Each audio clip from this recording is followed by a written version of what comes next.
नमस्कार दोस्तों, हर हर महादेव, जय श्री राम। दोस्तों, वीडियो कंटेंट निर्माता और यूट्यूबर ध्रुव राठी ने हाल ही में एक वीडियो अपलोड किया है जिसका शीर्षक है द डिक्टेटर। ध्रुव राठी पूछते हैं कि क्या भारत में डेमोक्रेसी खत्म हो चुकी है।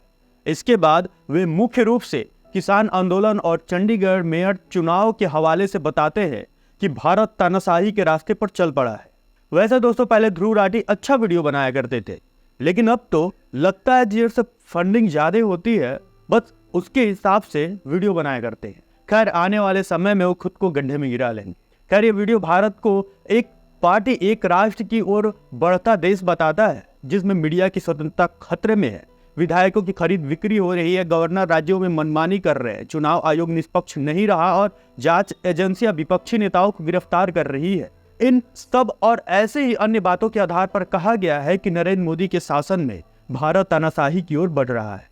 मैं इस वीडियो में ये तर्क प्रस्तुत करूंगा कि अपने दोनों शासनकाल में नरेंद्र मोदी मनमानी करने की जगह बेहद संभल कर चल रहे हैं और अक्सर आम सहमति के बनने के इंतजार में वे अपने बड़े बड़े फैसलों को स्थगित कर देती है। इस मामले में वे रूस के तानाशाह व्लादिमीर पुतिन या दिवंगत इंदिरा गांधी की निरंकुशता से अलग है। मैं नरेंद्र मोदी से शासन काल की कुछ घटनाओं का जिक्र कर रहा हूं, जब उन्होंने आम सहमति बनने की कोशिश सफल न होने पर अपने एजेंडे को स्थगित कर दिया या कदम वापस खींच लिया। ऐसा तब हुआ जबकि उन्होंने 2 बार लोकसभा चुनाव खासे बहुमत से जीता है और पार्टी के अंदर उनके नेतृत्व को कोई चुनौती नहीं है। यानी वे मनमानी करने के लिए तकनीकी तौर पर, जैसा कि आरोप लगाया जा रहा है, बिल्कुल सक्षम है। आप यह कह सकते हैं कि भारत में किसी भी नेता को ऐसा ही होना चाहिए जो अधिकतम सहमति बनाकर चले, या आप यह भी कह सकते हैं कि नरेंद्र मोदी टाल मटोल करने वालों नेता है जो अक्सर फैसले लेने से कतरा जाते हैं। चलिए ध्रुव राठी के जवाब में कुछ मिसालें जान ले और उनको भी सुन लेना चाहिए, ताकि सिर्फ एक साइड दिखा के लोगों को भ्रमित ना करे। दोस्तों, सबसे पहले राम मंदिर की बात। मंदिर जब चाहे बनवा सकते थे अगर तानाशाह होते तो, लेकिन कोर्ट के फैसले का इंतजार हुआ। दोस्तों, बीजेपी का राम मंदिर आंदोलन हिंसा, जोर जबरदस्ती तथा भीड़ तंत्र की मिसाल है।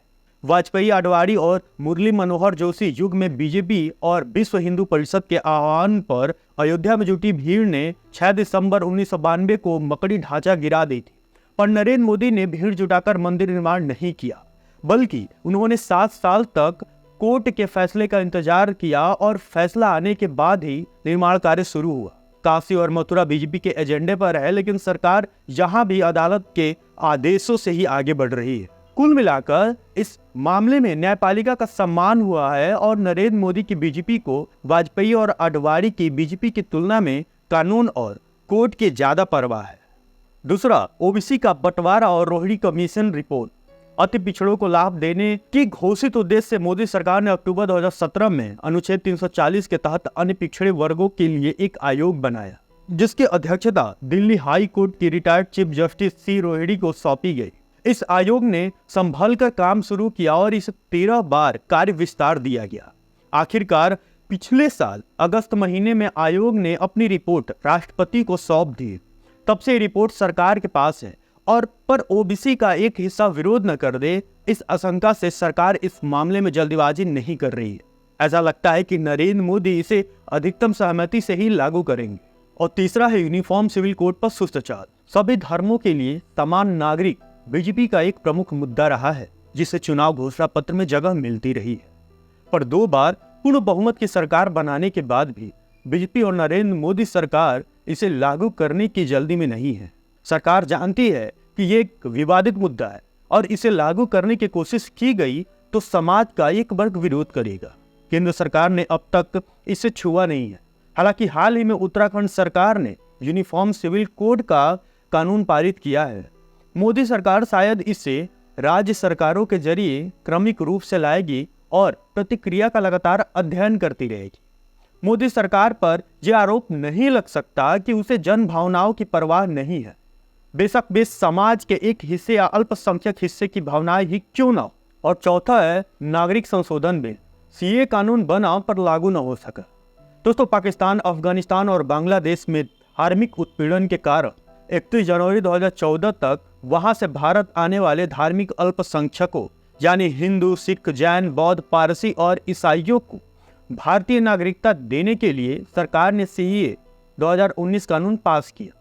इसे बजट में प्रकाशित भी कर दिया गया।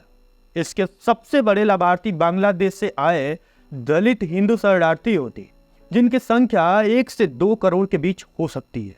इस कानून के बनने से पहले इसे लेकर काफी विवाद हुआ और अब फिर से विवाद न हो जाए इसके लिए सरकार ने बने हुए कानून को लागू नहीं किया।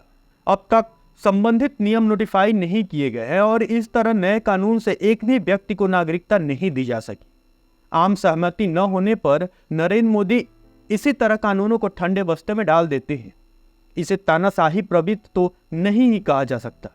और पांचवा है, किसान कानून बने पर लागू नहीं किए गए। 2020 में नरेंद्र मोदी की सरकार ने कृषि क्षेत्र में सुधार के अपने वादों के मुताबिक 3 कृषि कानून संसद में पास किए।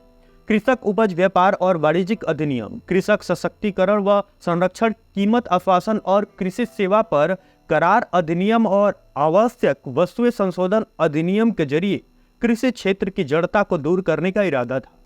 इसके जरिए किसानों को एपीएमसी सिस्टम के बाहर उपज बेचने के लिए स्वतंत्र करने और कॉन्ट्रैक्ट फार्मिंग की इजाजत देने का मकसद था।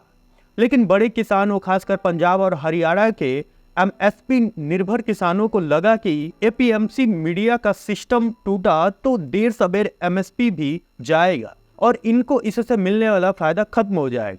इस आधार पर उन्होंने आंदोलन शुरू किया और ट्रैक्टर लाकर दिल्ली आने वाले 3 प्रमुख रास्तों को जाम कर दिया। नरेंद्र मोदी की सरकार ने उनके साथ कई दौरे की बातचीत की, पर आंदोलनकारी किसान मानने को तैयार नहीं हुए। इसे देखते हुए सरकार ने किसान कानून का अमल रोक दिया। इस तरह खेती में सुधार का अपना एजेंडा नरेंद्र मोदी ने छोड़ दिया। क्या ये तानाशाह के काम करने का तरीका है? ये बात जान के भी शायद उसको समझना है, क्योंकि अब वो एक समझदार इंसान नहीं रहा, बहुत ज्यादा समझदार हो गया।